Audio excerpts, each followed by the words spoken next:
Terima kasih pada Waalaikumsalam. Aulia Bakta, Anissa Nurzain, dan Hana Nur Fajaria yang sudah mempresentasikan PPT-nya. Mohon jangan ditutup dulu PPT-nya, dari awal lagi silakan. Karena kalau dari saya di kampung. Kalau saya nyalin PPT takut mati nih, sinyalnya jelek di kampung. Ya, jadi apa itu Maqasidul Quran tadi sudah dijelaskan oleh teman-teman kelompok 13. Saya mengulangi sedikit sambil mengoreksi ya apa yang perlu dikoreksi.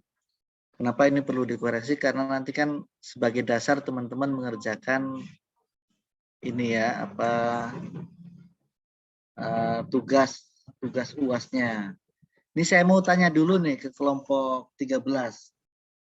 Saya tidak mendapati poin urgensi mempelajari makosid ya di PPT ini, ada nggak? Iya Bapak, tidak ada. Nanti ditambahkan yang di makalah, tolong dicatat nih perbaikan pertama yang ditambahkan yang di makalah itu ada 6 atau ada 5 poin nanti ya. Salah satu ada yang kurang itu, tolong ditambahkan. Yang terakhir ya, ditambahkan dengan mempelajari Maqasidul Quran bisa menghindarkan menafsirkan Quran secara harfiah. Kenapa menafsirkan Quran secara harfiah perlu dihindarkan? Karena bisa salah memahami Al-Quran. Ya, contohnya Faqtulul musyrikina haitsu wajadtumuhum. Bunuhlah orang-orang musyrik dimanapun kalian berada.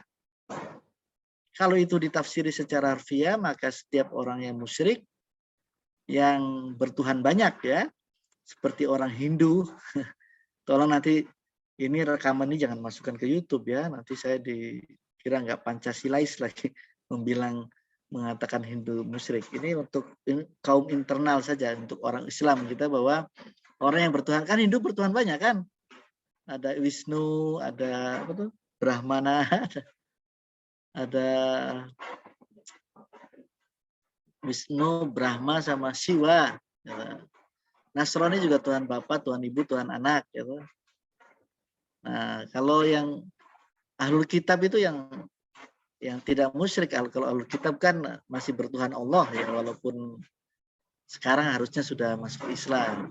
Tapi jadi kalau berdasarkan ayat-ayat perang lalu ditafsirkan secara apa adanya, fador bariqab, penggallah kepalanya.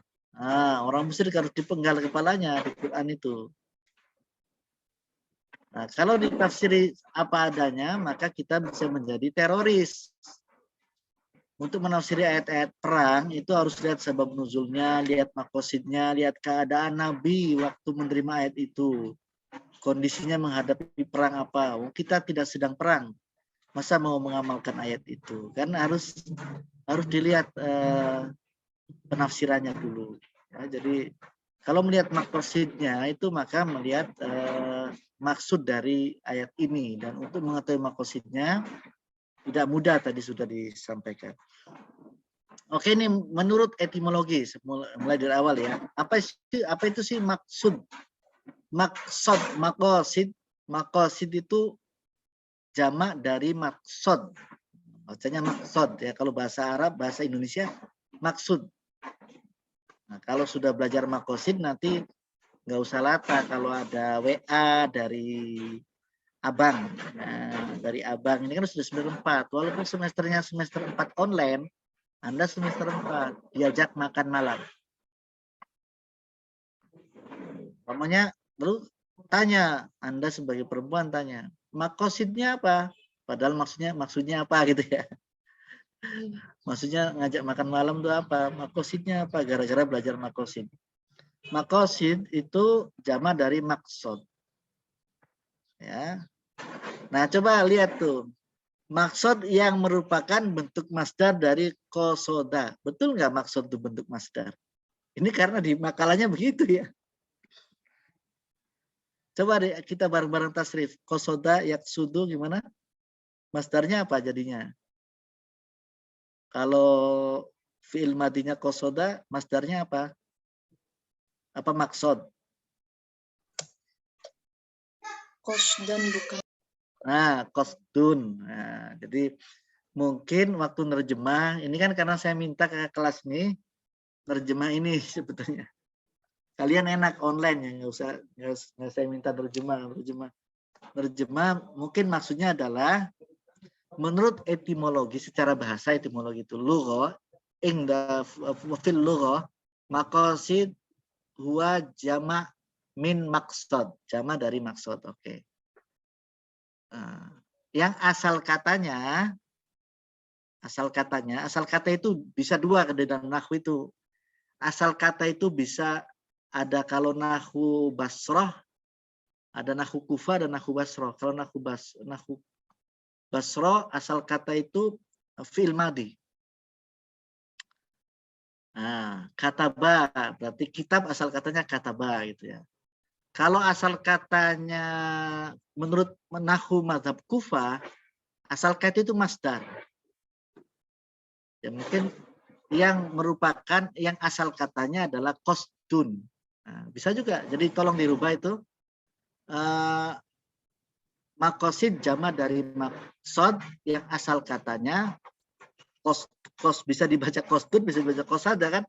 Kalau qasada berarti fi'il madinya, kalau masdarnya qasdun. Yang bukan yang merupakan bentuk masdar dari kata qasdun, seolah-olah maksud itu bentuk masdar gitu ya. Yang asal katanya adalah qasada. Tolong diubah nanti dicatat kelompok 13. Jadi maqasid adalah bentuk jama dari maksud yang asal katanya adalah qasada. Atau qasdun boleh. Boleh pakai madinya, boleh pakai mudhari'nya. Kemudian nah ini nih. Yang tadi mana penguasa itu. Menurut terminologi kata ini mengandung makna ghoya. Nah ini kemudian menurut terminologi berarti menurut istilah kata ini mengandung makna ghoya atau target yang dikehendaki oleh penguasa karena bersumber dari kitab ini. Saya buka kitab ini kan.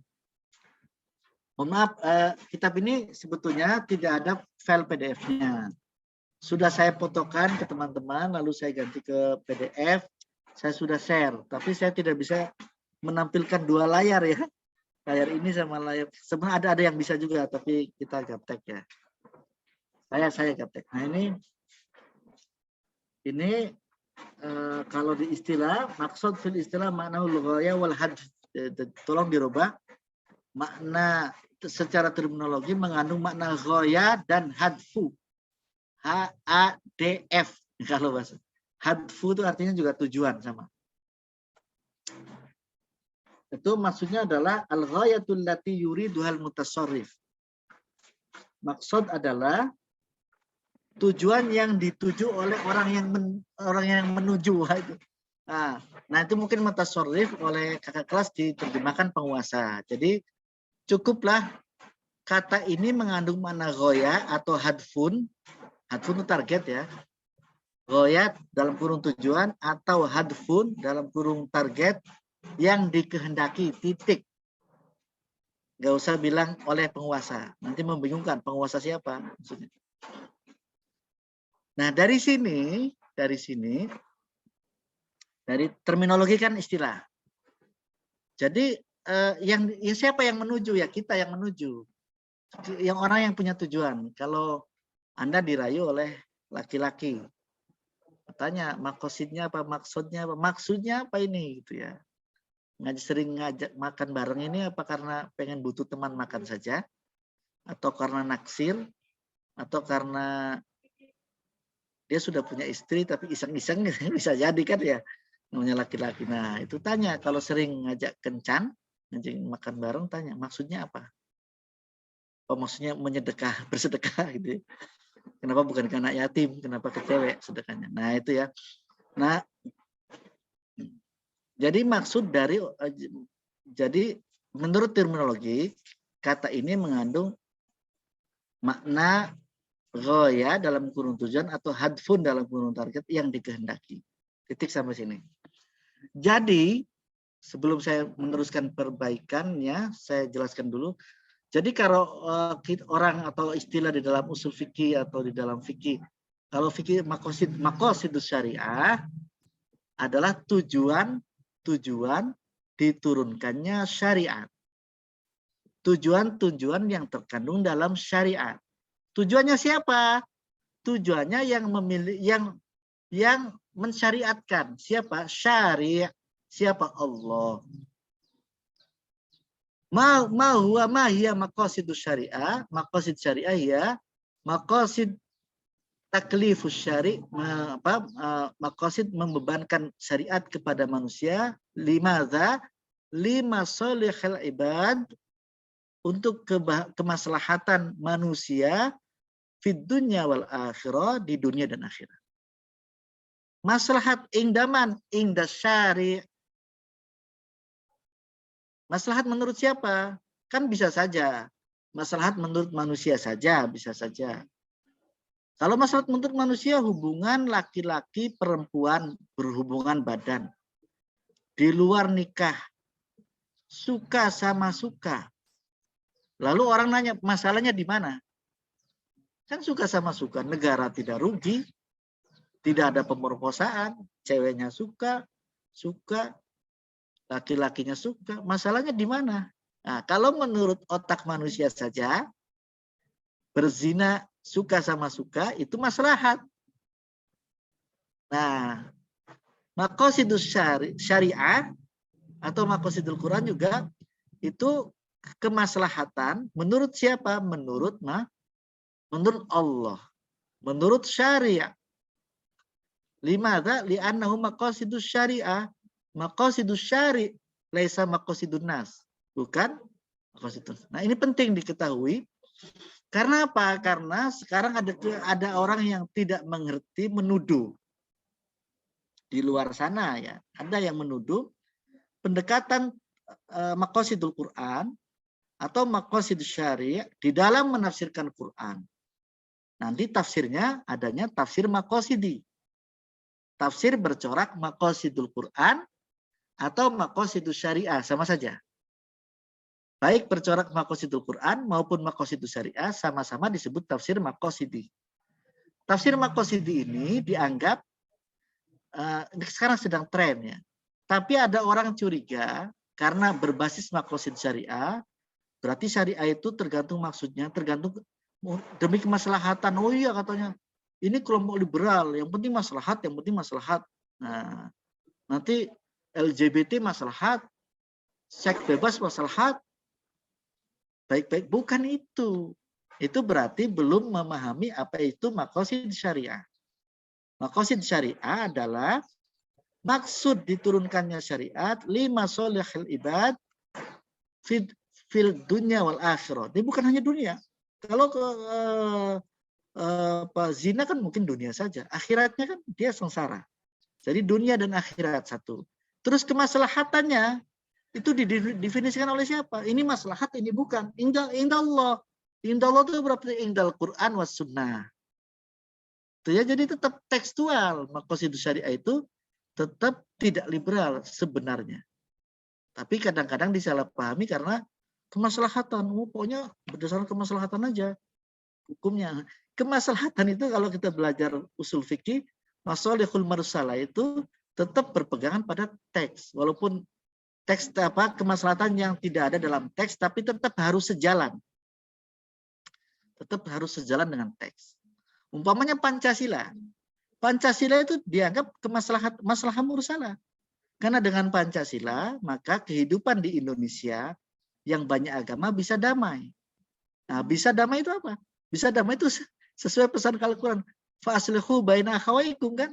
Innamal mu'minuna ikhwatun. Fa'aslihu baina akhawaikum. Maka harus, kalau tidak damai jangankan Kristen, Muslim, Hindu, Buddha. Muhammadiyah NU aja bisa nggak damai kan? Kalau urusan tidak damai itu. Nah, Habib Rizik juga bisa damai. Kampret sama Kadrun nggak damai-damai sama sekarang. Kalau tidak ada pendamainya. Maka Pancasila itu dalam hal ini bisa masuk ke maslahah mursalah. Ya, jadi kemaslahatan yang tidak ada dalam teksnya tapi masih sejalan dengan Quran dan hadis. Jadi kemaslahatan itu didefinisikan oleh Allah dan Rasulnya. oleh oleh pembuat syariat. Itu penting kita tahu. Ini di luar PPT ya katanya. Kemudian oke, halaman berikutnya itu saja koreksi untuk halaman ini. Tolong dicatat kelompok 13 ya. Jadi nanti sore silakan nanti koreksinya di-share ke grup. Baru setelah itu tugas Maqasidul Qur'annya saya share. Adapun definisi, nah ini salah tulis tuh ya. Apa tuh tulisannya kebalik-balik. Adapun definisi Maqasidul Qur'an itu ya. Jadi definisi Maqasidul Qur'an adalah mengetahui maksud, tujuan dan hikmah-hikmah. Jadi maqasid itu ada muradifnya. Ada padan katanya, maksud yang terkandung atau hikmah yang terkandung, atau hikmah, ghaya, hadfun, aghrad, maqasid, itu muradif, persamaan kata ya. Jadi maqasidul Quran adalah mengetahui maksud, tujuan dan hikmah Allah dalam menurut Quran atau yang dalam apa. Untuk mengetahui maksud itu untuk apa? Untuk lima sholihal ibad, litahqiqil maslahat umat, untuk kemaslahatan umat. Nah, kemaslahatan umat itu tidak didefinisikan oleh umat, tetapi oleh Allah dan Rasulnya. Tetap saja tidak liberal, tetap saja pegangannya nas Quran dan Sunnah. Mana maslahat, mana tidak. Ya. Nanti kalau begitu khomer maslahat, menghangatkan tubuh, khomer maslahat. Padahal innamal khomer wal maisir ada teksnya ya. Jadi kemudian dikutip dari itu tadi berarti koreksi di halaman ini, di atas itu ada salah tulis ya Arabnya. Nah, kemudian itu poin ketiga, lihat. Kata maqasidul Quran adalah bentuk plural dari maksud, betul ya. Terus ada lagi yang nah ini yang kedua. Dikutip dari buku Maqasidul Quran, studi dalam menyikapi spirit dan nilai-nilai Al-Quran karya Dr. Ainul Yakin, Ainul kali ya. Dicek lagi aja. Bahwa Maqasidul Quran berasal dari dua rangkai kata, yaitu Maqasid Al-Quran, betul. Maqasid dan Al-Quran. Kata Maqasid merupakan jamak dari Al-Qasdu. Nah itu salah itu. Maqasid bentuk jamak dari Maqsad. Ya, bukan dari Al-Qasdu. Al-Qasdu masdarnya kalau itu. Ya. Oke, itu. Berikutnya, saya sampaikan koreksi dulu. Halaman berikutnya. Nah ini. Sebelum ke sini, saya bercerita dulu. Maqasidul Quran itu, ini kan nanti banyak tuh ulama-ulama, atau ini dulu ya. Tolong dicatat koreksi saya. Maqasidul Quran ada 3 macam. Ini Maqasidul Quran menurut Abdul Karim Hamidi, menurut buku ini ya. Tolong dicatat. Maqasidul Quran menurut Abdul Karim Al-Hamidi. Nanti untuk perbaikannya. Nah, menurut Abdul Karim Hamidi itu ada 3 macam. Abdul Karim Hamidi ini, saya ulangi, Maqasidul Quran menurut Abdul Karim Hamidi yang dikutip dari Ibnu Asyur ada 3 macam. Pertama, maqasid ammah. Oke, kita lihat ya. Ternyata ada kesalahan terjemah di situ di kakak kelas ya. Itu ada salah ketik of maqasid of amma, itu tolong diperbaiki nanti. Al maqasid al amma, yaitu tujuan yang dibahas dalam seluruh ayat sebagian besar Al-Quran. Jadi maqasid itu ada 3 macam. Pertama amma itu yang umum. Yang umum saya bacakan Arabnya, nanti saya terjemahan benarnya seperti apa. Ta'arif maqasid amma hiya al-ghaya al-malfuzah fi jami'il Qur'an aw ma'zamihi. Jadi bukan yang dibahas, yaitu tujuan yang terkandung, al-malfuzah itu. Yang terkandung dalam seluruh atau sebagian besar ayat Al-Quran. Tolong diperbaiki, dicatat ya.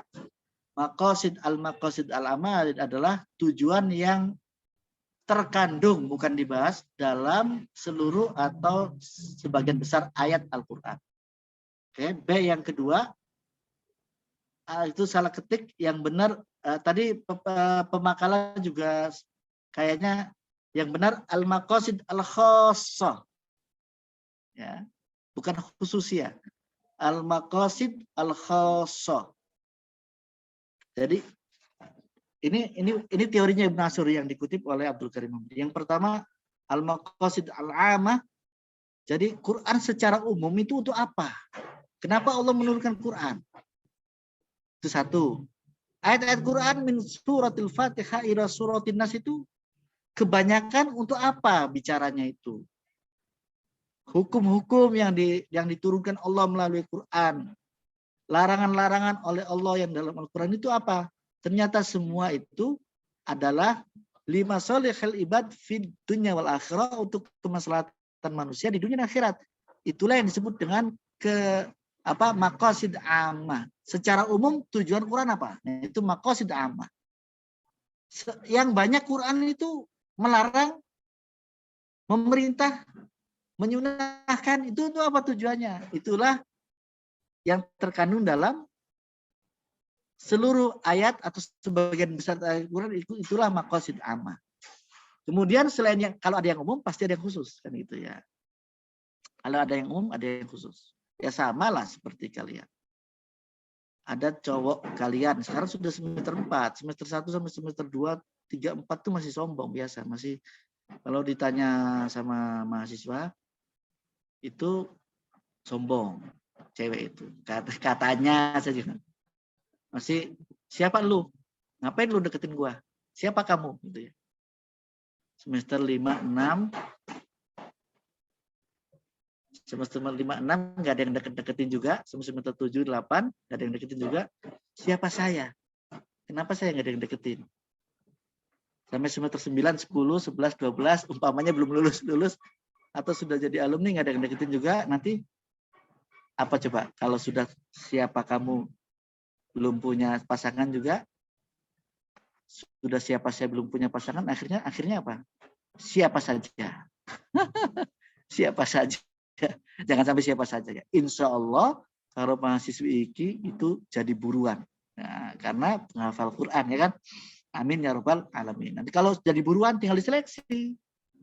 Teman-teman kalian nih punya teman laki-laki yang mendekati kalian 10. Nah, berarti punya 10 teman dekat ammah yang umum. Nah, nanti kalau baru sudah yang dipilih, itu yang dikhususkan. Berarti ikhwan khosoh ya. Selain ada yang umum, ada yang khusus. Maqasid khosoh, koreksi saya adalah di sini kan tertulis yaitu tujuan yang dibahas. Nah, di kitabnya dia al-ghayat al-malfudhah, berarti tujuan-tujuan yang terkandung, bukan yang dibahas. Yang terkandung fi anwa'in khas min tafsiril Quran, dalam beberapa macam pembahasan syariat Al-Quran yang khusus. Betul. Maksudnya apa sih pembaca yang khusus itu? Contohnya begini.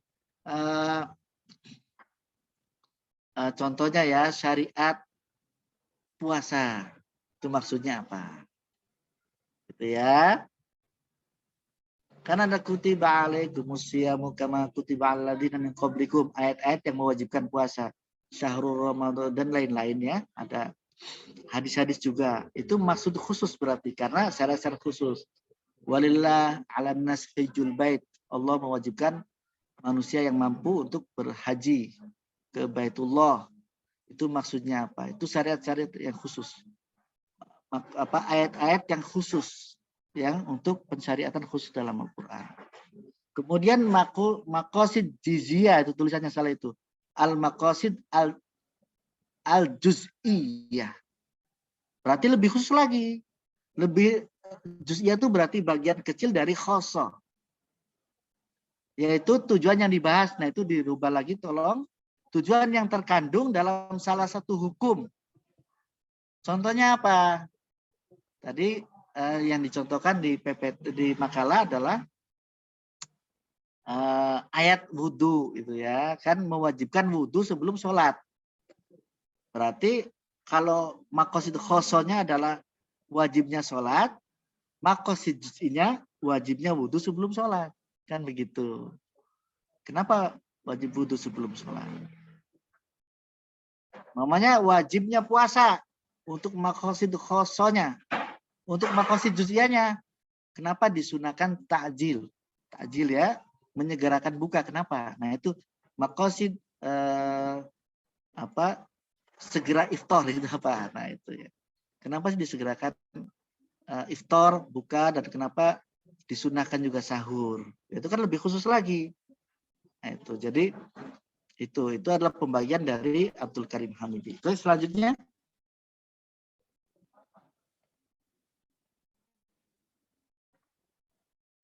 selanjutnya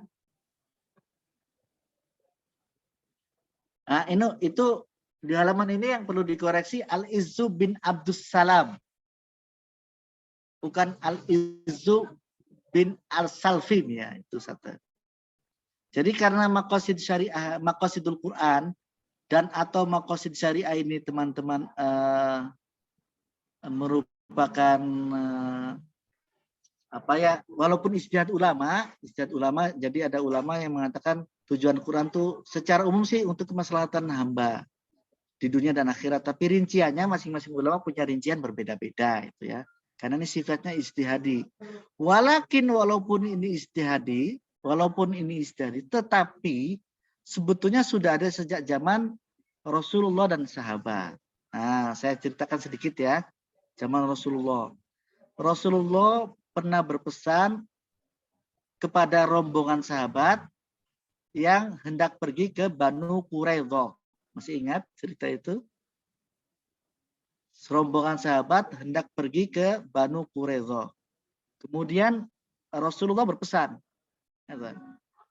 jangan la sholata illa fi Bani Quraidah. Jangan sholat kecuali kalau sampai Bani Quraidah. Rombongan sahabat ini pergi ke Bani Quraidah dari Madinah ba'da zuhur, setelah sholat zuhur. Sampai mau maghrib, belum sampai Banu Quraidah. Sampai jam 5 lah kira-kira kalau ada jam. Belum ada jam saat itu. Sehingga satu rombongan sahabat, ada sahabat yang minta berhenti dan melaksanakan sholat asar dulu. Nah, rombongan sahabat yang lain mengatakan, bukankah kita sudah mendengar dengan jelas dari Nabi bahwa Nabi melarang kita sholat kecuali kalau sudah sampai Bani Quraidah, dan bukankah kita belum sampai Bani Quraidah? Nah, sahabat yang minta sholat tadi mengatakan, maksud Nabi, ini sudah berarti memahami pesan Nabi, berarti hadis yang memahami hadis dengan cara memahami maksudnya. Inilah cikal bakal dari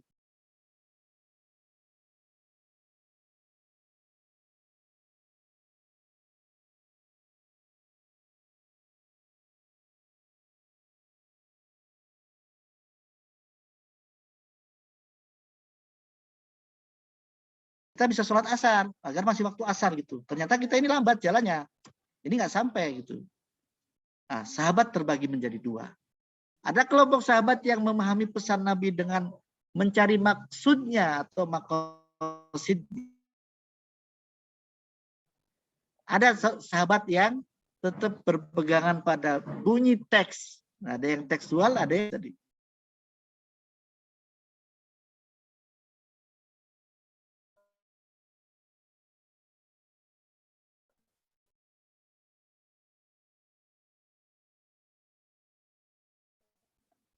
Yang tetap hampir isya. Baru skor memang akhirnya terbelah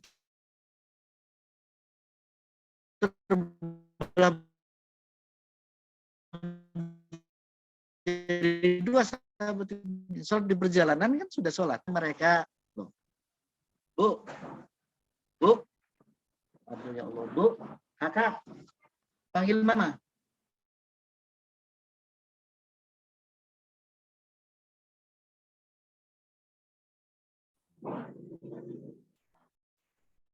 Sorry, kok lepas ya? Halo? Itu harus nyalain. Redmi-nya nggak usah nyala. Tuh ya Allah. Dinyalain itu Redmi. Dinyalain. Halo? Suara saya kedengaran teman-teman? Terdengar, Pak. Terdengar, Tadi sempat terdengar, Pak. Oke, tadi saya saja yang terputus atau kalian juga tadi? Bapak aja tadi. Bapak yang terputus. Ya. Tolong Redmi-nya dimatikan. Ya, saya teruskan ya. Nah, itu berarti lalu Nabi membenarkan kedua-duanya. Yang tekstual ya masih benar, yang menafsirkan secara maqasid masih benar. Itu ya. Jadi kemudian ini zaman Nabi. Jadi ada dasarnya, tidak bid'ah gitu loh. Kalau nggak ada dasarnya pada masa Nabi kan bid'ah. Terus pada masa sahabat gimana ini? Nah, pada masa sahabat Abu Bakar, kita mulai dari Abu Bakar. Abu Bakar pernah memerahi orang-orang murtad yang tidak bayar zakat. Orang yang membangkang bayar zakat dibunuh oleh Abu Bakar. Padahal ada nggak dalam Quran? Kalau ada orang nggak bayar zakat dibunuh. Ada nggak dalam hadis? Nggak ada. Kenapa Abu Bakar melakukan itu? Nah, karena melihat maksud dari Quran ada untuk menjaga lihifdiddin. Karena Islam baru berkembang, Nabi baru wafat, orang mulai ragu. Dulu masuk Islam karena terpesona oleh karisma Nabi. Nabi wafat, banyak yang murtad, banyak yang nggak mau bayar zakat. Nah, kalau tidak tegas, maka dikhawatirkan agama dilecehkan dan semakin orang yang tidak bayar zakat dan semakin banyak yang murtad. Maka Abu Bakar itu keras sekali. Apakah langkah ini dilanjutkan oleh Umar? Tidak. Ya, tetapi itu bisa dibenarkan karena mengerti maksudnya. Kemudian ya, Abu Bakar juga mulai mengumpulkan Al-Quran walaupun belum disatukan, walaupun belum dirapikan. Dirapikannya zaman Utsman bin Affan. Mulai penulisan dan menyatukan Quran sejak zaman Abu Bakar. Nah, sejak zaman Abu Bakar itu karena melihat ada orang perang, para penghafal Quran mulai wafat. Padahal tidak ada teksnya di Quran dan hadis menyuruh sahabat menulis Quran dan mengumpulkannya, nggak ada. Kenapa itu dilakukan? Karena lihifdiddin, untuk menjaga agama, menjaga Quran. Kemudian Umar bin Khattab, nah, contoh-contoh Umar bin Khattab. Umar bin Khattab, nah itu yang contoh yang paling ini. Pernah tidak memotong tangan pencuri, walaupun dia mencuri. Wasariqu wasariqatu faqtu aydiyahum. Kenapa? Karena setelah tahu bahwa yang mencuri itu orang kelaparan. Kalau itu dipahami secara tekstual, wasariqu wasariqatu, itu harusnya dipotong tangannya. Tapi kenapa Umar bin Khattab tidak memotong tangannya? Karena tahu maksud dari ayat memotong tangan pencuri itu untuk membuat jerah. Yang dibikin jerah itu pencuri profesional, pencuri yang memang ya mencuri kerjaannya. Memang untuk tapi kalau mencuri karena lapar tidak dipotong tangannya. Padahal dari mana itu dapat? Itu dengan pendekatan maqasid. Intinya apa agama? Maksudnya apa? Nah, itu yang diterapkan, bukan hanya hukum harfiahnya. Kemudian Umar bin Khattab juga berani-beraninya mengadakan sholat tarawih 20 rakaat dengan jamaah. Sebelumnya ada nggak? Abu Bakar melakukan sholat tarawih dengan jamaah? Tidak. Nabi, ya enggak. Nabi enggak jamaah. Sholat tarawihnya sendiri-sendiri. Malah hari pertama Nabi di masjid. Hari kedua Nabi di masjid. Hari ketiga Nabi di masjid. Hari keempat tidak di masjid lagi. Kenapa? Karena semakin Nabi sholat malam di masjid di bulan Ramadan, istilahnya bukan tarawih waktu itu, qiyamul lail, itu banyak yang ikut. Ikut itu bukan jamaah sendiri-sendiri. Jadi kan kalau Ramadan di Timur Tengah, turun di zaman Nabi itu musim panas. musim panas. Kalau kita kan musimnya kemarau sama penghujan ya. Musim panas, jadi buka terus Isya, ada yang sholat qiyamul lailnya tengah malam, ada yang habis Isya.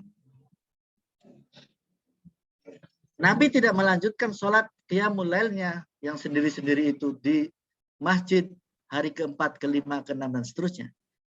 Kenapa begitu? Karena Nabi takut. Nabi suka melakukan sholat qiyamul lail di malam hari, di bulan Ramadan, di masjid. Tapi karena takut kalau nanti banyak umat yang ikut, lalu diwajibkan oleh Allah. Oh, Nabi sangat sayang umatnya. Takut diwajibkan, lalu nanti memberatkan umat. Akhirnya Nabi sholat di rumah bersama Aisyah. Nah, Aisyah menyaksikan sholat qiyamul lailnya Nabi di malam hari itu 8 rakaat. Makanya Muhammadiyah 8 rakaat. Itu ya ikutnya qiyamul lail. Lalu sepeninggal Nabi di zaman Abu Bakar tetap ada orang sholat. Tapi Nabi juga nggak melarang sholat orang-orang sholat di masjid. Hanya Nabi nggak mau ini diwajibkan, itu saja. Nah, Nabi wafat, sepeninggal Nabi zaman Abu Bakar masih ada tradisi sholat malam di masjid masing-masing. Di zaman Umar mulai aneh. Ada sholat orang masing-masing. Udah jamaah saja. Nah, 20 rakaat. Karena 8 rakaat merasa terlalu sedikit. Jadi Nabi tidak membatasi, waktu itu Nabi sendiri 8. Ada yang sepanjang malam sholat malam gitu ya. Karena mengisi waktu kosong di malam hari. Nah, kenapa 20? Itu sejak zaman Umar. Kemudian Umar mengatakan, kenapa Umar, kalau Nabi kan takut, bukan takut, khawatir ini kenapa Nabi tidak mengadakan jamaah? Karena maksud Nabi bukan melarang sholat jamaah, tetapi takutnya nanti orangnya banyak, lalu Allah menurunkan wahyu wajibnya sholat tarawih. Wajibnya qiyamul lail fi Ramadan. Nabi takut nanti umat jadi berat. Nah, Umar bin Khattab tahu itu. Nah, Nabi sudah wafat, berarti wahyu tidak akan turun. Nah, kalau Nabi sudah wafat kan tidak ada wahyu lagi. Berarti tidak nanti walaupun ada diadakan sholat jamaah bersama-sama, bareng-bareng, kira-kira Allah akan mewajibkan tidak? Tidak. Mewajibkan lewat mana, ya kan? Quran sudah selesai, wahyu nggak turun lagi karena Nabi sudah wafat. Jadi kekhawatiran yang dulu dikhawatirkan Nabi, nanti kalau sholat berjamaah bareng-bareng di masjid nanti diwajibkan, itu sudah tidak ada. Ilatnya sudah tidak ada. Karena itu maka Umar menyeragam agar kompak, akhirnya dibikin sholat tarawih berjamaah. Kemudian Umar bin Khattab mengatakan, ni'matul bid'ah hadhihi. Sebaik-baik bid'ah itu ini. Jadi memang bid'ah. Bid'ah itu tidak ada zaman Nabi, dilakukan oleh Umar. Tapi Umar mengatakan ni'matul bid'ah, berarti bid'ah yang baik. Nah, dari sini Imam Syafi'i merumuskan ada bid'ah hasanah dan bid'ah sayyi'ah. Walaupun ada hadis kullu bid'atin dhalalah wa kullu dhalalah finnar. Kan gitu ya, ada hadisnya. Tetapi pada prakteknya kan hadis itu tidak bisa menentukan hukum dari satu hadis, dari banyak dalil. Dari satu hadis kalau ditentukan nggak bisa. Jadi banyak dalil mengatakan bahwa ternyata yang dilakukan tidak oleh zaman Nabi, tidak dilakukan oleh Nabi, tapi dilakukan sahabat dan Nabi setuju, namanya sunat takririyah. Dilakukan sepeninggal Nabi zaman sahabat, namanya atharus sahabat.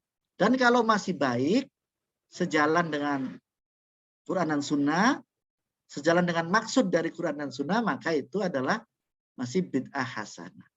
Nah, sholat tarawih 20, sekarang di 4 mazhab itu semuanya 20. Kenapa Pak Muhammadiyah masih 8? Ya tadi, karena qiyamul lail tadi. Tapi yang 4 mazhab ini, Syafi'i, Hambali, Hanafi, Maliki ini juga tidak melarang orang yang sholat 8. Tetapi hanya mengatakan lil hajah. Kalau orang sedang sakit, kalau 8 itu berat, 20 itu berat, maka boleh 20. Maka Wahabi yang di Mekah, Madinah itu masih 20. Karena mazhab Hambali. Tapi Muhammadiyah di sini 8. Ya. Itu ikhtilaf fi furu', ya, fil fikih nggak ada masalah. Tapi itu sumbernya kenapa Umar berani mengatakan sholat 20 dan diikuti oleh 4 mazhab sekarang, karena tidak ada kekhawatiran lagi bahwa ini diwajibkan. Tetapi Nabi suka, karena sejak awal Nabi sholatnya di masjid, suka.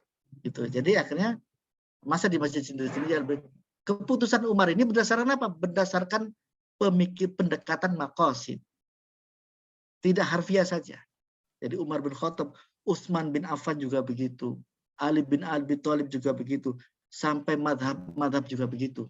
Madhab Syafi'i membolehkan memotong ranting pohon di Madinah dan Mekah. Ingat, di Madinah dan Mekah tidak boleh menebang pohon. Tidak boleh mematahkan ranting. Ada hadisnya. Tapi kenapa Imam Syafi'i membolehkan memotong pohon atau memotong dahan pohon kalau pohon itu mengganggu jalan? Nah, kalau mengganggu jalan boleh. Itu mazhab Syafi'i. Kalau tidak mengganggu jalan nggak boleh. Kalau di luar Mekah Madinah enggak ya. Kalau di Mekah Madinah nggak bisa. Kenapa keputusan Imam Syafi'i seperti itu? 5 sholahil ibad, kemaslahatan. Nah, itu kemaslahatan, ya. Nah, ini adalah jadi ada dasarnya tidak bid'ah. Oke, lanjut halaman berikutnya. Muhammad Rasiduddo lanjut halaman berikutnya. Yusuf Qardawi lanjut halaman berikutnya.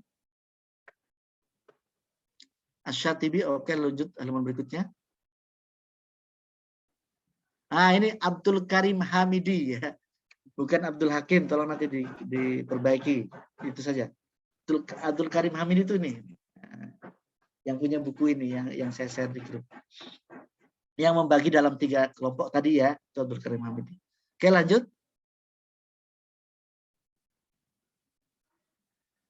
Perbedaan maqasid syariah dan maqasid Quran, lanjut lagi.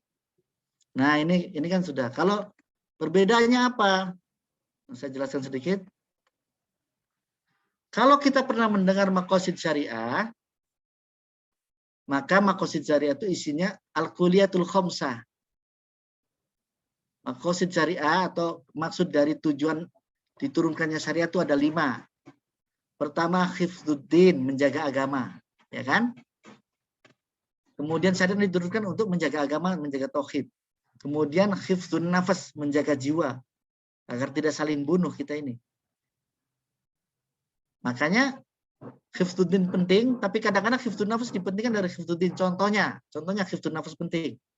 Ketika pandemi banyak-banyaknya, tahun 2020, 2021, sekarang kan sudah boleh haji. Makkatul Mukarramah menutup Ka'bah. Orang nggak boleh haji, kecuali yang ada di Mekah saja. Kenapa? Apakah berarti tidak hifdzuddin? Enggak. Dalam kondisi seperti itu, maka yang dipentingkan hifdzun nafas, menjaga jiwa. Kalau ibadah lalu bikin orang mati, itu sementara kan haji kan tidak harus tiap tahun lah kira-kira ya. Bisa. Termasuk fatwa MUI dan fatwa-fatwa ulama-ulama berbagai negara membolehkan sholat Jumat di rumah, sholat Idul Fitri di rumah untuk daerah-daerah yang coronanya banyak. Itu apa tuh landasannya? Hifdzun nafas. Itu maqasid syariah. Ya. Itu hifdzuddin, hifdzun nafas, hifdzul mal, menjaga harta, terus hifdzun nasl, menjaga keturunan, hifdzul ird, menjaga kehormatan umat Islam. Termasuk memberantas teroris itu hifdzul ird. Karena teroris itu malu-maluin, bikin nama umat Islam jadi jelek, dianggapnya umat yang suka menyembelih gitu ya. Suka membom, suka bikin kerusakan. Hifdzul ird oleh Ibnu Mas'ud ditambah menjadi hifdzul bi'ah, ada lagi hifdzul bi'ah gitu, menjaga lingkungan hidup gitu ya. Itu maqasid syariah. Jadi tujuan dari diberlakukannya syariat. Kemudian hifdzun nasl tadi, hifdzun nasl ya, menjaga keturunan, maka dilarang zina atau menjaga kesehatan reproduksi bahasa sekarang ya. Kemudian apa kaitannya sama maqasidul Quran? Nah, kalau maqasidul Quran maka maksud Allah yang terkandung dalam ayat Al-Quran. Tapi kan Quran juga kan sumber syariah. Nah, itu Karena Quran sumber syariah, maka maqasidus syariah adalah bagian dari maqasidul Quran. Maqasidus syariah adalah bagian dari maqasidul Quran. Untuk ayat-ayat yang terkait ayat hukum, maka digunakannya maqasidus syariah. Untuk ayat-ayat terkait bukan ayat hukum, ayat akidah, bukan maqasidus syariah dong. Nah, gitu ya. Jadi maqasidul Quran dibagi menjadi 3, maqasidul ammah, khossah dan juz'iyah. Nah, maqasidul ammah ini di dalam maqasidul ammah ada maqasid syariah. Di dalam maqasid ammah ada maqasid syariah. Jadi bagian dari tafsir maqasidi bisa tafsir berdasarkan maqasidul Quran, bisa tafsir berdasarkan maqasid syariah. Lanjut.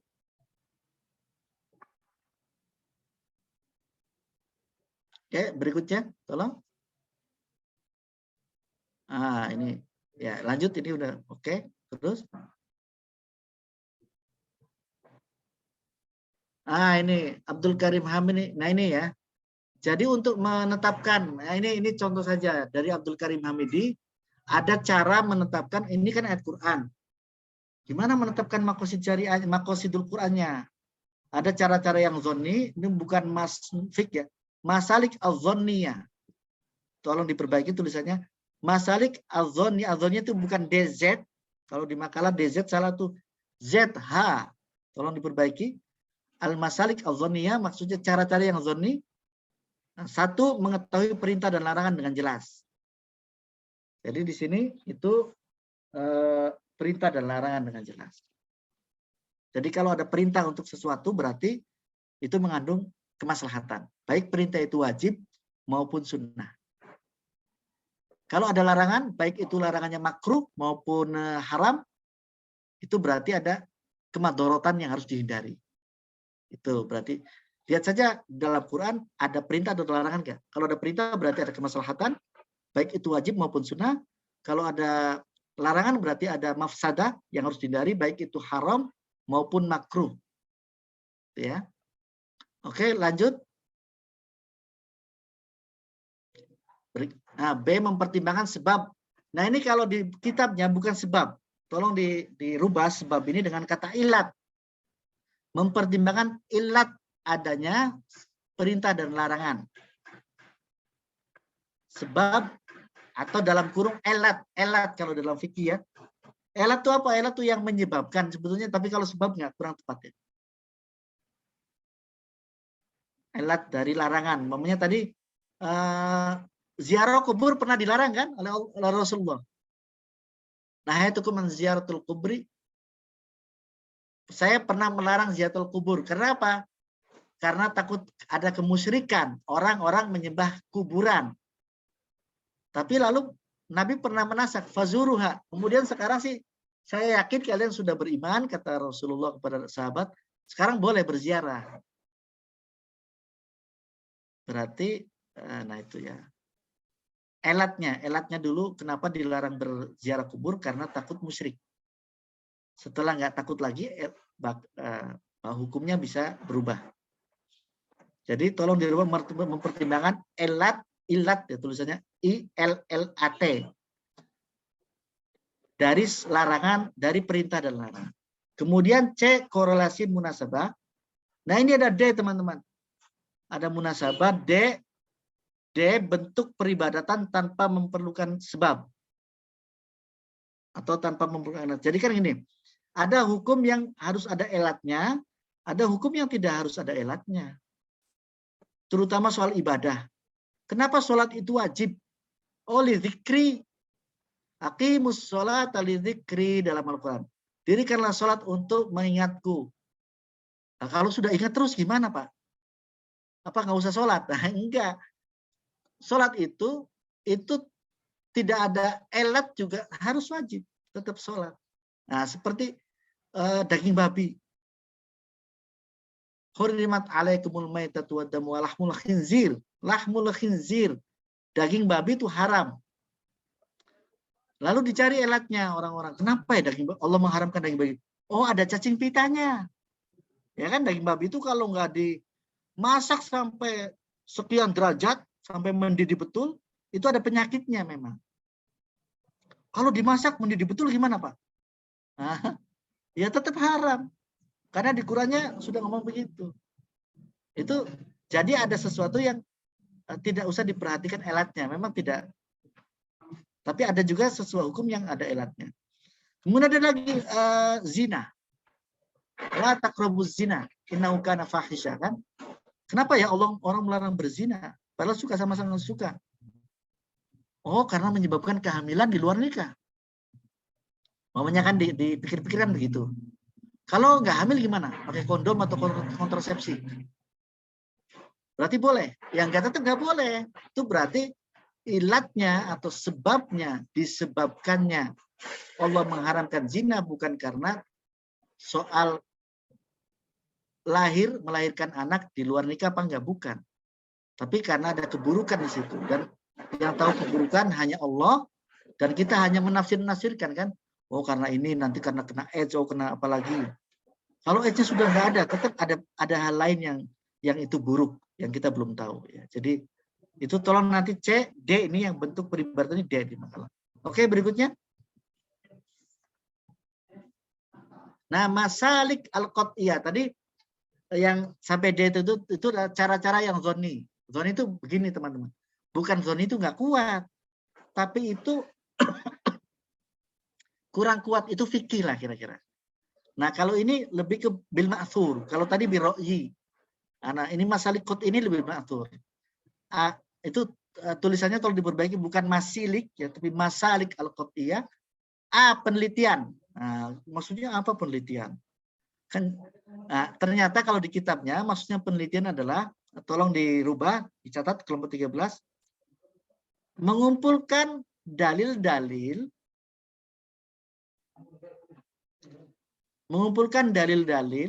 dari Quran dan hadis dan meneliti dan menyelidiki, mengumpulkan dalil-dalil dari Quran dan hadis dan memilah-milahnya. Mana dalil yang pas, mana yang enggak gitu ya. Dikumpulkan semua, pokoknya membahas tentang zina, tentang kontrasepsi atau tentang apa. Dikumpulkan seluruh dalilnya. Qurannya ada berapa ayat tentang itu pakai tafsir tematik. Hadisnya ada berapa hadis tentang itu pakai hadis tematik. Dikumpulkan. Lalu mana ayat Quran yang muhkamat, mutasyabihat, yang amkhos, mutlak muqayyad, terus hadisnya juga mana yang sahih, mana yang dhaif, mana yang maudhu. Dikumpulkan seluruh dalil. Mengumpulkan dan meneliti dalil-dalil yang ada tentang satu hal. Silakan dirubah menjadi seperti itu. Kemudian B, nas-nas Quran yang jelas. Setelah dikumpulkan, lalu mengambil nas-nas Quran yang jelas saja, yang muhkam, yang yang muhkam, yang sudah amkhosnya jelas, yang tidak dimansuh, yang bisa jadi landasan hukum, karena ayat mutasabihat tidak bisa jadi landasan hukum ya. Ayat yang muhkamat saja, ayat yang qat'i saja. Oke, dia ambil situ. Terus sunnah mutawatir, hadis-hadis juga dipilih, yang dhaif nggak masuk, yang maudhu nggak masuk, yang mutawatir sahih saja. Nah, ini lebih kuat dari langkah-langkah tadi. Kalau sudah melakukan dua langkah ini berarti sudah menetapkan maqasid. Kemudian ke contoh. Oke, halaman berikutnya.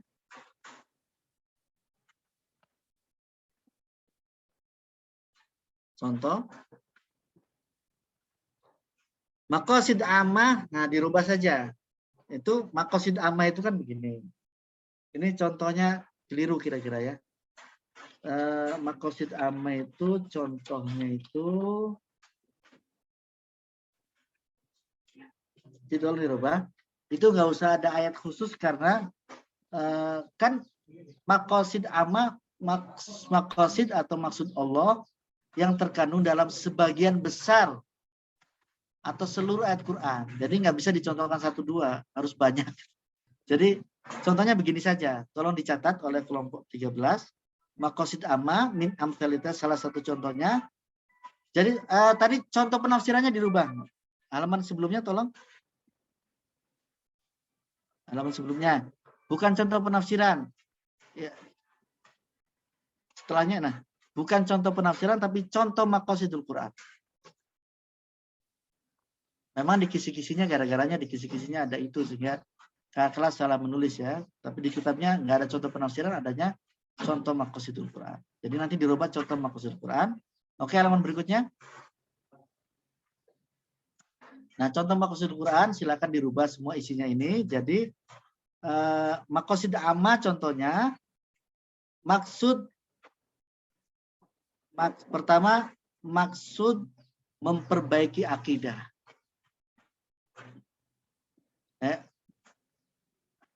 Nah, memperbaiki akidah ini kan ayatnya banyak. Surah Al-Ikhlas, surah Al-Kafirun, dan banyak ayat. Jadi seluruh Al-Quran itu isinya diantaranya memperbaiki akidah. Jadi maksud islahul akidah, i'tiqad. Kemudian maksud tahdzibul akhlak. Sebagian besar ayat Quran itu bertujuan untuk memperbaiki akhlak. Jadi memperbaiki akidah, untuk memperbaiki akhlak. Contohnya banyak ayat, nggak bisa disebutkan 1-2. Banyak ayat. Ya. Kemudian maksud ubudiyah. Maksud untuk tujuan agar manusia beribadah kepada Allah. Itu secara umum begitu. Kemudian contoh lainnya kalau dicatat maksud hifdzud daruriyatul khamsah, yaitu maqasid syariah. Nah, maqasid syariah yang terdiri dari 5 maksud itu semua masuk ke dalam maksud amah, yaitu maksud syariah itu apa saja? Maqasid syariah itu apa saja? Yaitu hifdzuddin dicatat, hifdzun nafas, hifdzul akal, hifdzuddin itu menjaga agama, hifdzun nafas itu menjaga jiwa, hifdzul akal itu menjaga akal, hifdzun nasal menjaga keturunan, hifdzul mal menjaga harta. Nah, itu semua adalah bagian dari maqasid ammah. Jadi maqasid syariah bagian dari maqasid ammah. Kemudian yang kedua. Yang kedua betul, contohnya tujuan kemaslahatan keluarga. Kok cuma satu? Ada banyak ya. Tujuan kemaslahatan keluarga ditambah lagi. Sama ini juga nggak usah disebutkan ayatnya. Kenapa? Karena kan banyak ayat. Kemaslahatan keluarga kan banyak ayat. Kemaslahatan keluarga, kemudian tujuan menciptakan kemaslahatan ekonomi masyarakat. Maqasid khosso itu. Kemudian contohnya lagi maksud islahul qada'i, menciptakan kemaslahatan penegakan hukum. Nah, itu ya. Penegakan hukum syariat maksudnya, penegakan hukum. Oke. Kemudian halaman berikutnya. Jadi mohon ditangkap ya, koreksi saya ini biar langsung dicatat. Biar selesai perkuliahan, Anda kelompok 13 koreksi, lalu hasil koreksinya masukkan ke grup. Nah, kalau maqasid juz'iyah ini udah benar seperti ini ya. Jadi karena kan maksud dari disyariatkannya wudhu sebelum sholat apa? Ayatnya ini kan, ayat wudhu kan hanya beberapa ya, terutama ini ya, terutama ayat ini. Nah, ini benar udah. Oke, berikutnya. Oke. Nah, sebelum Ayu Ting Ting. Nah, nanti ditambahkan urgensi mempelajari maqasid ya, kelompok 13 itu ada di makalah yang saya share, ditambahkan dengan tolong ada satu poin lagi, yaitu dengan mempelajari maqasid menghindarkan mufassir menafsirkan Quran secara harfiah. Nah, titik itu. Itu saja tambahan dari saya. Masih ada waktu, waduh ya. Kalau sampai jam 11.10 masih ada waktu 15 menit. Silakan, mungkin ada yang perlu ditanyakan. Saya kembalikan ke pemakalan. Ini agak banyak saya ngomong karena sekalian ngoreksi PPT-nya ya. Ya, silakan dibuka saja diskusinya. Ditutup saja PPT-nya ya.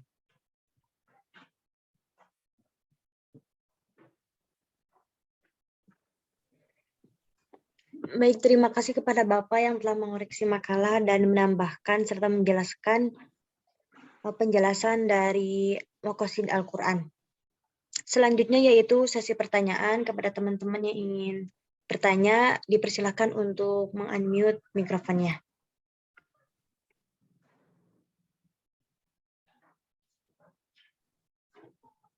Ya, silakan yang bertanya, saya catat ya. Saya catat sebagai bentuk keaktifan di kelas. Saya izin bertanya, Deh. Kamilia Salsabila, silakan. Saya akan menjelaskan. Suaranya kurang keras ya, Mbak Kamilia ya, kurang keras. Maaf, apakah suaranya sudah terdengar? Ya, sudah, Maaf, lagi silakan.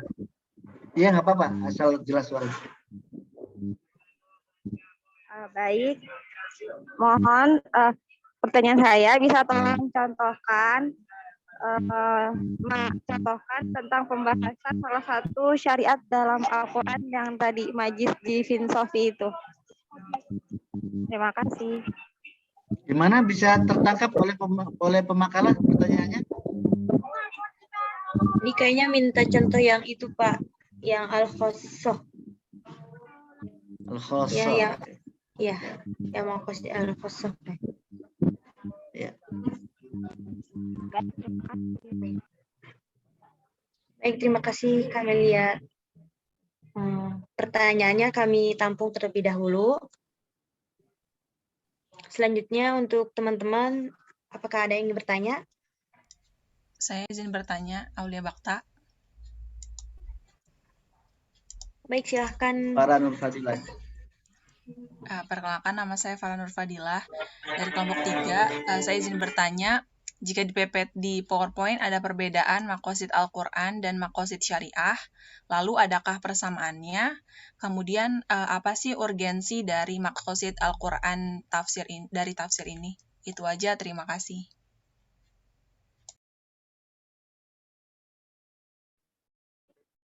Baik, terima kasih kepada Farah. Sepertinya dua dulu ya. Kami jawab terlebih dahulu. Silakan. Tadi Ya. ada pertanyaan dari Kamelia ya dan Farah. Untuk pertanyaan pertama itu dari Kamelia. Saya bacakan ya pertanyaannya. Bisa tolong contohkan makosid al-khosoh tentang pembahasan salah satu syariat dalam Al-Quran. Jadi menanyakan pembahasan apa yang terdapat pada makosid al-khosoh. Seperti itu ya, Kamil. Untuk pertanyaan Kamelia, insya Allah saya akan menjawab sebisa saya. Jadi ada jurnal yang menjelaskan bahwa tadi udah dipaparkan kan dari makosid itu ada 3 macam, yaitu yang pertama makosid ammah, yang kedua al-khosoh, yang ketiga juz'iyah. Tadi Kamelia menanyakan dari poin yang kedua itu makosid al-khosoh, makosid al-khosoh. Yang saya ketahui makosid al-khosoh ini membahas tentang tujuan-tujuan yang tercantum dalam beberapa bagian khusus ayat yang berkaitan dengan syariat Islam. Contohnya itu membina keluarga, maslahatan politik, ekonomi, dan kebebasan. Mungkin sekian yang dapat saya paparkan. Gimana, Kamelia? Apakah jelas?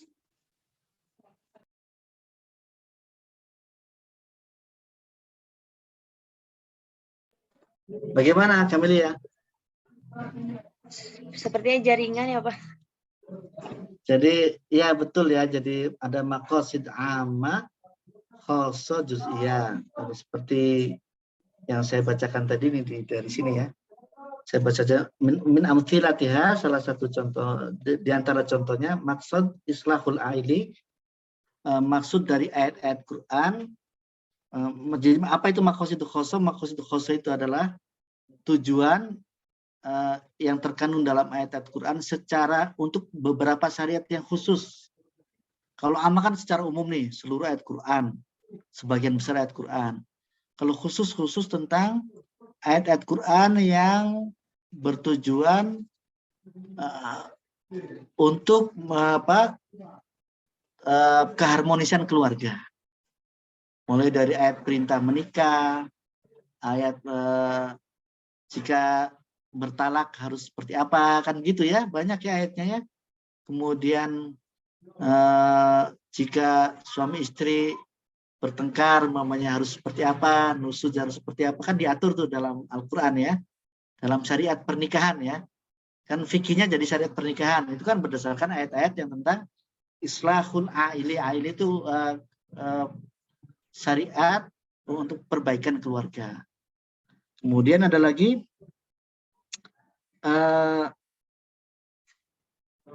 banyak untuk perdamaian,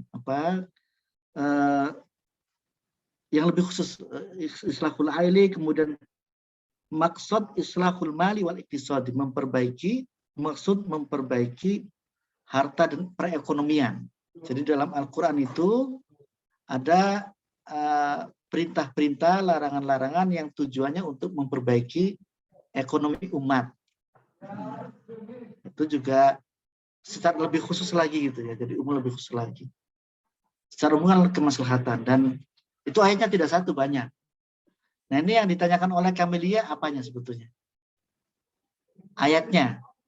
Ya contoh saja umpamanya ayat tentang keharmonisan keluarga, apa saja? Ayat teman-teman ada yang bisa nunjukin? Ayat apa saja?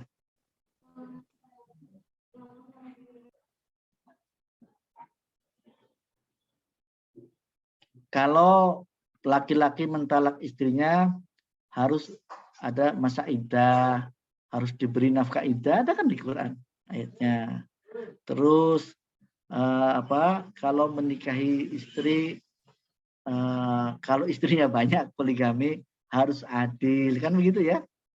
Bukan seenak-enaknya, nah gitu ya.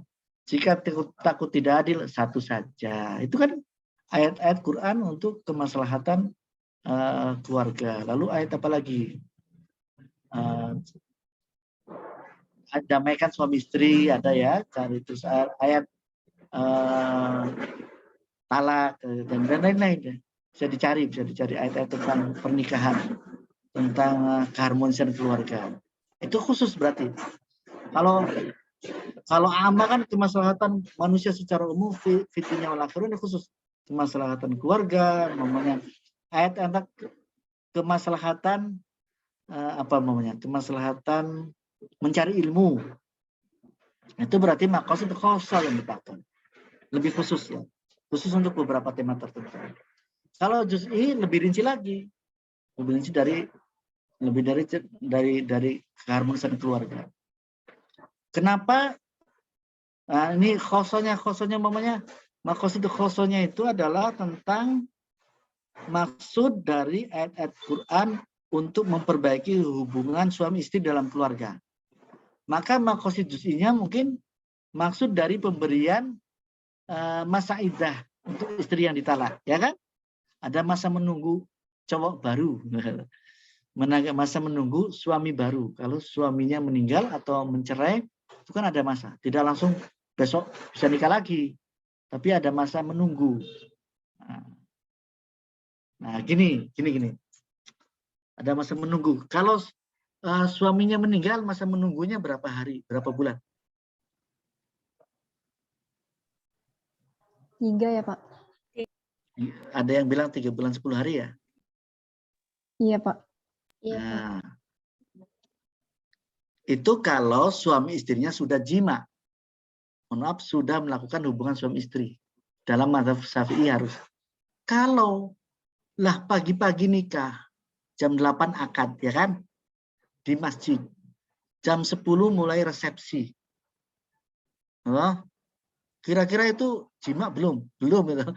Oh, resepsi kok jima. Kemudian setelah resepsi kan berdiri terus, ganti baju lagi, sholat ganti baju lagi itu, sampai sore, kadang sampai malam kalau di kampung. Sampai sore, suaminya ini karena berdiri terus, suami yang baru nikah tadi, karena berdiri terus, stroke, lalu meninggal. Berarti jima belum? Belum. Istri yang belum dijima, itu masa iddahnya kapan? Ada nggak begitu? Istri yang belum dijima lalu suaminya meninggal. Di mazhab Syafi'i, ya boleh besoknya boleh nikah lagi. Yang belum didukul, belum disetubui oleh suaminya, itu boleh menikah lagi besoknya. Andaikan melakukan itu secara fikih boleh, tapi kalau dilakukan beneran kurang bijaksana, nanti Anda dimarahin orang. Kemarinnya nikah, ini suaminya meninggal, besok nikah lagi. Jadi secara fikih bener pun harus lihat nggak bijaksana ya. Sama dengan begini, suami yang meninggalnya masa iddahnya istri yang melahirkan berapa hari?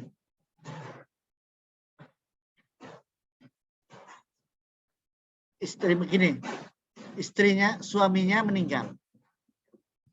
Suaminya meninggal, hamilnya baru sebulan. Apakah 3 bulan 10 hari? Hamilnya baru sebulan, berarti nunggu 8 bulan lagi, ya kan?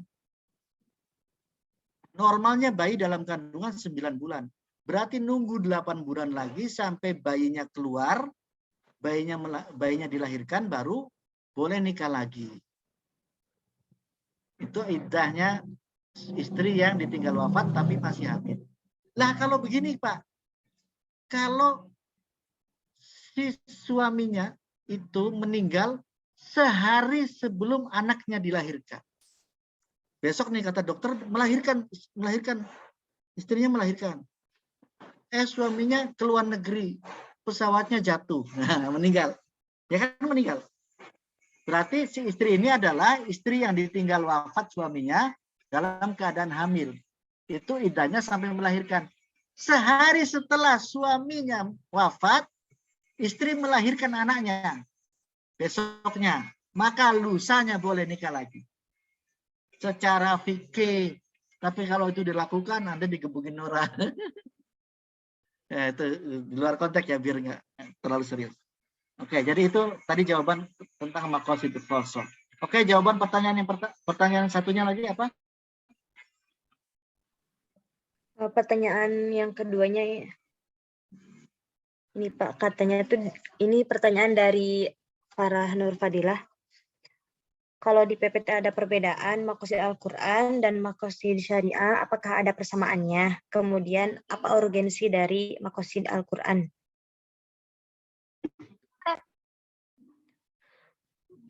Baik, untuk pertanyaan dari Farah Nur Fadilah, insya Allah akan dijawab oleh rekan saya, yaitu Anissa Nurzain. Kepadanya disilahkan. Baik, terima kasih kepada moderator. Untuk kalau perbedaan tadi kan udah jelas ya. Ayat-ayat tentang kalau maqasid syariah itu jelas menerangkan tentang hukum, sedangkan maqasid Al-Quran itu tentang seluruh ayat Al-Quran. Dari tujuan juga beda. Kalau misalnya maqasid syariah itu yang hifzu yang ada 5 itu, hifzu nafas, hifzu akal, hifzu mal, hifzu nasl. Nah, sedangkan kalau misalnya maqasid Al-Quran itu, dia lebih fokus kepada kontekstualisasi makna Al-Quran. Lalu apa persamaannya? Kalau persamaannya itu, keduanya itu sama-sama menggali dan memahami sumber ajaran Islam demi kebaikan umat Islam dan umat manusia gitu. Terus tadi pertanyaan kedua ini ya, urgensi.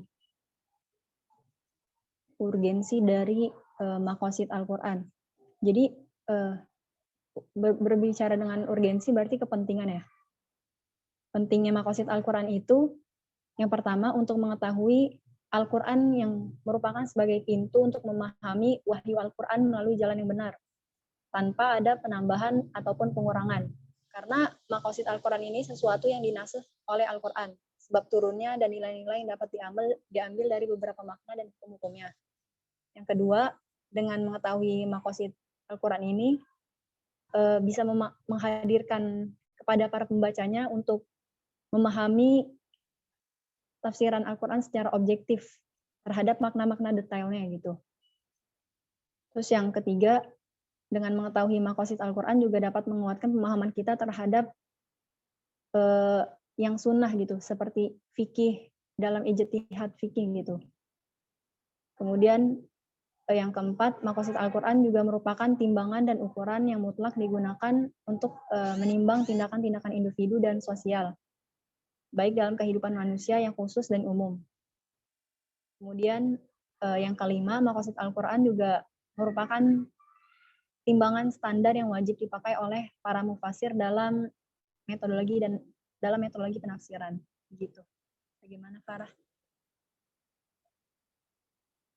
Itu jawabannya bagus sekali Mbak Anissa Nurzain. Mohon maaf ini ada di saya ada lagi bikin rumah ya. Ada suara krek-krek gitu. Itu yang dibacakan tentang urgensi maqasidul Quran, sumbernya dari mana Mbak Anissa Nurzain? Ada di jurnal, Pak. Sebenarnya mau dimasukin ke... Nah, silakan nanti dimasukkan, ditambahkan dengan satu lagi ya, bahwa dengan mengetahui maqasidul Quran, bisa menghindarkan mufassir menafsirkan Quran secara harfiah. Itu sebetulnya yang paling pokok. Jadi tadi Anda jawaban itu sudah benar, tinggal dipindahkan di PPT ya nanti karena itu ditambahkan dengan satu poin lagi karena saya kan juga nge-share makalah tentang maqasidul Quran dan deradikalisasi. Jadi di situ dengan pemahaman Al-Quran menggunakan maqasid, maka orang atau mufassir bisa menafsirkan Quran secara komprehensif, tidak hanya makna harfiahnya saja. Kalau makna harfiahnya saja nanti bisa tergelincir menjadi Islam radikal, gitu ya. Islam yang membolehkan kekerasan. Karena ada ayat-ayat Quran yang kalau dipahami secara harfiah memang menyuruh kita berperang, membunuh orang lain dan lain-lain ya. Seperti itu. Jadi itu. Kemudian soal ini, soal persamaan dan perbedaan. Masih soal ini. Saya bacakan dari sini ya. Kalau dalam hukum Abdul Karim Hamidi, jadi sebentar saya tanya ke Anissa Nurzain dan teman-teman kelompok 13. Tadi untuk apa yang saya sampaikan soal urgensi sudah paham ya maksudnya ya? Mbak Anissa, ada tambahannya tadi? Tambahan agar tidak memahami Quran secara harfiah. Nah ini dari Abdul Karim Hamidi saya bacakan di kitabnya Fal maqasid la yastaghna an ma'rifatiha wa idrakiha ahadun. Jadi maqasid adalah sesuatu baik maqasidul Quran maupun maqasidul syariah adalah sesuatu yang penting diketahui oleh seseorang sawaul mufassir, entah itu seorang mufassir di kitabillahi ta'ala, seorang mufassir Al-Quran, awil mutafaqih atau seorang ahli fikih, di ahkam syariah hukum fikih seorang ahli fikih, awil mutadayin atau seorang yang religius, awil da'il al-Islam atau para pendakwah. Kama yaqulu Dr. Ahmad Resuni, seperti juga dikatakan oleh Dr. Ahmad Resuni, ahli maqasid dari Maroko, mengatakan fal fiqhu bila maqasid, memahami fikih tanpa memahami maqasid, fiqhun bila ruh, maka menjadi fikih tanpa ruh. Fikih yang tidak sampai kepada esensi fikih itu sendiri. Wal faqihu bila maqasid, seorang ahli fikih yang tidak mengenal maqasid, faqihun bila ruh, maka seorang ahli fikih yang tidak mengenal ruh Islam atau esensi Islam. Wal mutadayin bila maqasid, orang yang religius, yang beragama soleh, tapi tidak mengenal maqasid, fahuwa mutadayin bila ruh, maka dia adalah orang soleh yang tidak mengenal esensi Islam. Ya. Wa du'atu ilal Islam, dan dakwah kepada Islam, berdakwah kepada Islam.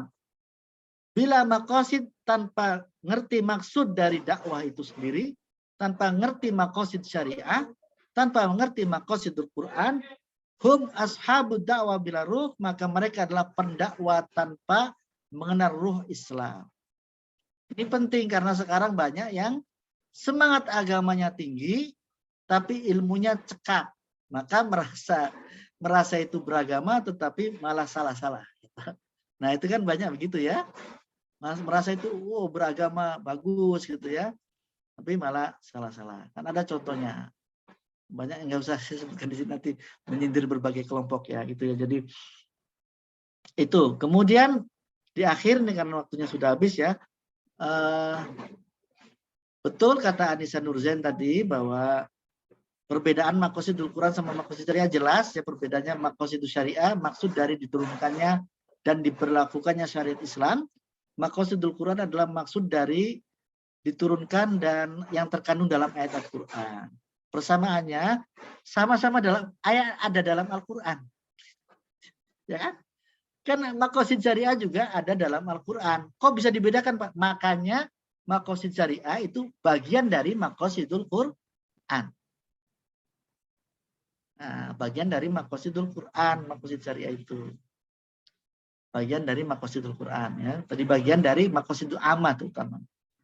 Nah, terus persamaan pertama tadi maqasidul Quran dan maqasidul syariah sama-sama ada dalam ayat Quran. Kemudian persamaan kedua, sama-sama mencoba memahami Quran atau memahami teks-teks keagamaan bukan hanya berdasarkan bunyi harfiahnya, tetapi maksud yang terkandung di dalamnya apa. Ya, contohnya tadi wasariqu wasariqatu faqta'u aydiyahuma, ayat ini menyuruh orang yang mencuri dan dicuri dipotong tangannya. Tapi kenapa di zaman Umar tidak dipotong? Karena ternyata lapar. Mencurinya karena lapar. Karena Umar tahu syariat memotong tangan itu bukan tujuan utama Quran. Quran datang itu bukan mau motongin tangan pencuri, bukan. Quran datang itu untuk agar hifdzul mal, agar harta orang-orang muslim terjaga, tidak ada saling mencuri yang penting. Jadi potong tangan itu salah satu cara. Karena maksudnya hifdzul mal, bukan qat'ul yad. Tujuan syariat itu bukan qat'ul yad, bukan mau motongin tangan orang-orang. Betapa kejamnya Allah membuat makhluk untuk dipotong tangannya sendiri gitu ya. Enggak, tetapi potong tangan itu salah satu cara untuk supaya menjaga harta tidak dicuri. Ternyata yang mencuri orang lapar. Ya sudah dimaafkan akhirnya kan gitu, karena tahu tujuan dari wasariqu wasariqah ini apa, hifdzul mal gitu ya. Jadi itu. Jadi yang kedua, agar tidak memahami Quran secara harfiah, karena bisa keliru teman. Memahami Quran dan hadis secara harfiah apa adanya gitu ya. Itu harus ditafsirkan lagi. Karena ya, kita tidak tahu sebab nuzulnya, sebab wurudnya, bahasa pada zaman Nabi itu maksudnya apa, keadaan Nabi waktu menerima wahyu itu apa, lalu tujuan dari wahyu ini turun apa, lalu penjelasan Nabi seperti apa, prakteknya pada zaman sahabat seperti apa, kan begitu. Itu harus tahu semua, baru tahu menyimpulkan, oh maksud ayat ini seperti ini. Demikian saya pikir waktunya habis.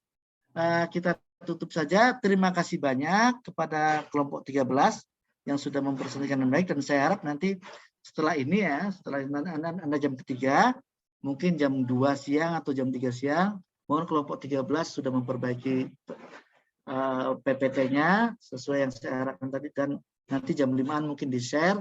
Nanti setelah share itu baru tugas maqasidul Qur'annya apa saya kasih, lalu UASnya seperti apa nanti saya umumkan di grup. Karena ini akhir pertemuan, maka saya mohon maaf sekiranya penjelasan saya ada kekurangan, itu hanya dari saya sebagai pribadi. Kalau ada kelebihan hanya dari Allah Subhanahu wa taala. Teman-teman, bahwa 13 pertemuan ini memang kita tidak bisa memahami maqasidul Quran, malakutut tafsir, qoro'in tafsir dalam sekali pertemuan. Sebagai dosen saya hanya diberi amanah untuk mengenalkan, kata Pak Uli Nuha, kata dekan, mengenalkan tema-tema itu dan menjelaskannya secara sekilas singkat. Kalaupun Anda mau mempelajarinya sendiri, kitab-kitabnya sudah saya tunjukkan. Silakan, ada yang bisa di-download dari internet, ada silakan beberapa inti kitab sudah saya kasihkan ke kalian. Itu adalah semua dasar-dasar untuk mempelajari tema-tema ulumul Quran dalam semester ini, yang sebagian besar itu tentang ulumul tafsir ya. Selain maqasid dan uslub, itu ulumul tafsir. Ya, semuanya ulumul tafsir semua. Oke, nanti kalian menghadapi UAS, silakan UASnya nanti ada tunjuk dari saya. Saya mohon maaf sebesar-besarnya kalau ada kekurangan, kalau ada kelebihan itu hanya dari Allah. Semoga apapun yang kita lalui, ilmu yang pernah kita dengar, semoga bermanfaat dunia akhirat. Mari kita berdoa bersama. Allahumma sholli ala sayyidina wa syafa'ina wa karimina wa dhukhrina wa maulana Muhammad wa sallim radhiyallahu anhu ashabi Rasulillah ajma'in. Hamdan syakirin, hamdan na'imin, hamdan yuafi wa yukafi mazidah. Ya Rabbana wa lakal hamdu kama yanbaghi li jalali wajhika 'azim sultanik. Allahumma sholli ala sayyidina Muhammadin salatan tunjina biha min jami'il ahwali wal ahwat wa taqdirana biha jami'al hajat wa tutahhiruna biha min jami'as sayyi'at wa tarfa'una biha indaka 'ala darajat wa tuballighuna bi aqsal ghayat min jami'il khairati fil hayat wa ba'dal mamat. Allahumma inna ala dzikrika wa syukrika wa husni ibadatik. Allahumma ighfir lana wa liwalidayna warhamhuma kama rabbayana shaghira. Allahumma ighfir lana wa liwalidayna warhamhuma kama rabbayana shaghira. Allahumma ighfir lana wa liwalidayna warhamhuma kama rabbayana shaghira. Allahumma innaka afuwwun karim tuhibbul afwa fa'fu 'anna. Allahumma innaka afuwwun karim tuhibbul afwa fa'fu 'anna. Allahumma nas'aluka ridhaka wal jannah wa na'udzubika min sakhatika wan nar. Allahumma arhamna bil Qur'an. Allahumma arhamna bil Qur'an. Allahumma arhamna bil Qur'an waj'alhu lana imama wa nura wa huda wa rahmah. Allahumma anfa'na bima 'allamtana wa 'allimna ma yanfa'una wa zidna ilman. Allahumma anfa'na bima 'allamtana wa 'allimna ma yanfa'una wa zidna ilman. Allahumma anfa'na bima 'allamtana wa 'allimna ma yanfa'una wa zidna ilman. Allahumma ij'alna ahlana wa azwajana wa auladana wa dhurriyyatana wa talamizatana min ahli ilmi wal Qur'ani wal khair wa la taj'alna wa iyyahum min ahli syarri wal jahli wad dhir. Innaka ala kulli syai'in qadir. Subhana rabbika rabbil izzati amma yasifun. Wassalamun alal mursalin walhamdulillahi rabbil alamin. Al-Fatihah. Demikian, mohon maaf sebesar-besarnya kalau ada kesalahan. Dan akhirul kalam, assalamualaikum warahmatullahi wabarakatuh. Saya pamit. Waalaikumsalam warahmatullahi wabarakatuh. Mohon maaf Terima kasih banyak, juga, Bapak. Bapak. Terima kasih banyak. Bapak. Terima kasih, Bapak.